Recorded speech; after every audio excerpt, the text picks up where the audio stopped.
Македонија е воглавнопланинска земја со просечна надморска висина од 832 метри. Затоа и не е чудно што постои фестивал кој ги слави токму планините. Годинава јубилејно по 15-ти пат Ехо фестивал на планински филм.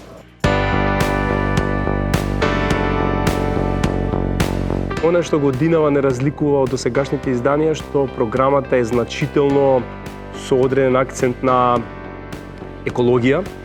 Не се тоа стрикно еколошки филмови, туку во сите филмови кои што се од различни жанрови, тематики и должини, годинава преовладува тоа чувство дека треба да се направат некои промени во однос на како ние се однесуваме спрема природата. Така да тоа е нешто што безмалку во 90% од програмата беше присутно и не било секогаш така. Така да тоа е нешто што не радува нам како организатори и влюбеници во природата, дека некако се искористува се повеќе медиумот филм да влие на младите, на сите влюбеници во филмот, да им се пренесе на порака, треба малку да го смениме нашиот однос, да станеме поодговорни кон природата и практикувањето планински спортови меѓу друго.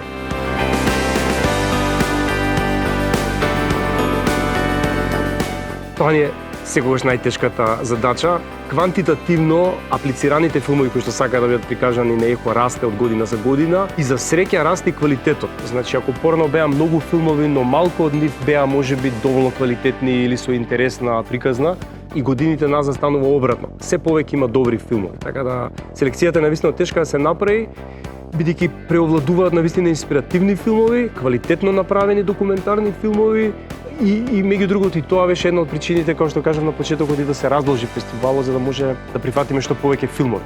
Годинава ќе имаме 62 филма во текот на 8 ден. Ние сме среќни што сметаме дека имаме една од најубавите публики во Скопје. Проекциите се речиси секогаш полни. Често тие почнуваат во 5 до 11 и се пред полни киносали.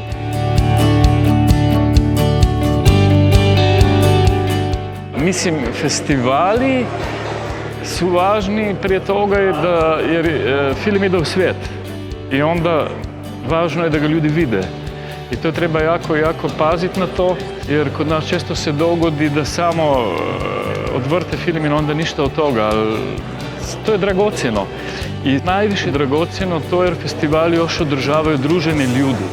To nije Netflix, to nije televizija i ima nešto lepo kad ljudi dolaze zajedno da gledaju u tami neki film. To je sasvim nešto drugo.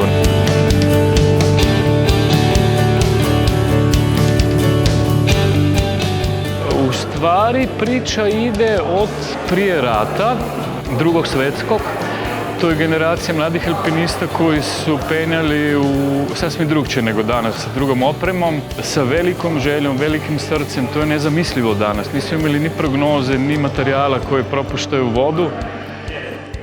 I to su stvarno bili veliki ljudi. Onda ide preko rata, ali glavni period je ta do rata. Onda još jedan mali deo o penjanju Čopovog stuba posle rata.